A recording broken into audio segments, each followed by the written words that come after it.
Hi, I'm Spartacus. Yes, that's Spartacus.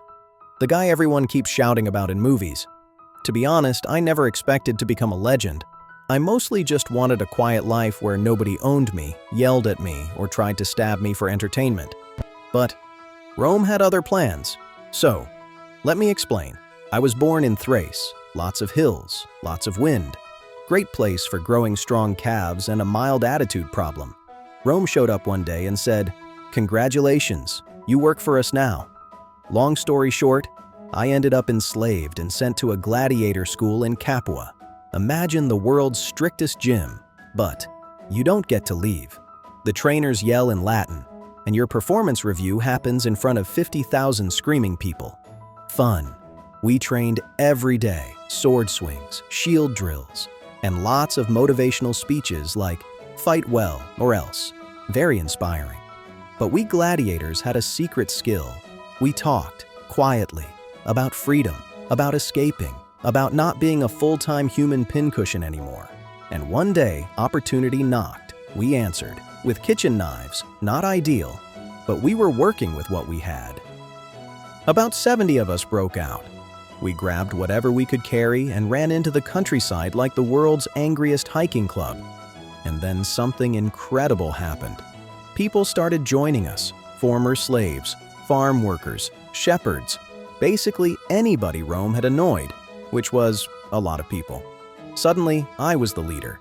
Not because I applied for the job. Apparently, I just had trustworthy face, competent voice, and a really good cloak. So I tried to be fair. We shared food, we trained, we helped each other, and, we also occasionally beat Roman forces sent to stop us, which Rome did not appreciate at all. At first, Rome thought, escaped slaves, cute. Then they realized, oh, escaped slaves, who keep winning. That's when eyebrows were raised. Our group grew to tens of thousands. Try organizing a picnic for 5 people. Now imagine that. But everyone has a weapon and strong opinions. Some people wanted revenge, some wanted glory, some wanted snacks. I wanted something simple. Leave Italy, cross the Alps, go home, fresh air, quiet life, 0 Romans. Seemed reasonable. We even reached the base of the Alps, and then people changed their minds. "Let's stay! We're strong! We can defeat Rome!" And I, Spartacus, made my worst decision. I agreed. Yeah.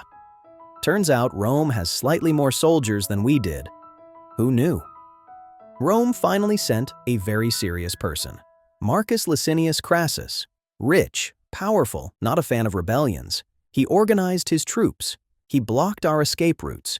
He basically said, "You will sit right there and regret your life choices." Our supplies shrank. People argued. Morale dipped. We were brave, but also very, very cornered. When the last battle came in 71 BC, I stood at the front. Not because I wanted glory, not even because it was smart, but because these people weren't followers. They were my friends. We fought hard. Rome fought harder. And in the chaos, I disappeared from history. No grave, no monument, just stories, and people shouting, "I am Spartacus," which is flattering, but honestly very confusing for waiters taking attendance. Rome punished the survivors harshly. They wanted the world to know, don't try this again. But here's the thing Rome didn't understand. They thought my story was about rebellion. It wasn't. It was about dignity, about people deciding, I deserve better than this. I wasn't a king. I wasn't a superhero. I was just a guy who didn't want to live his life in chains. And somehow, that idea traveled farther than the Alps ever could. So if you remember one thing about me, don't remember the battles. Remember the choice. The quiet moment when a person says, "No more." Because that moment, that's where freedom begins. And that is my story. I'm Spartacus. Nice to meet you.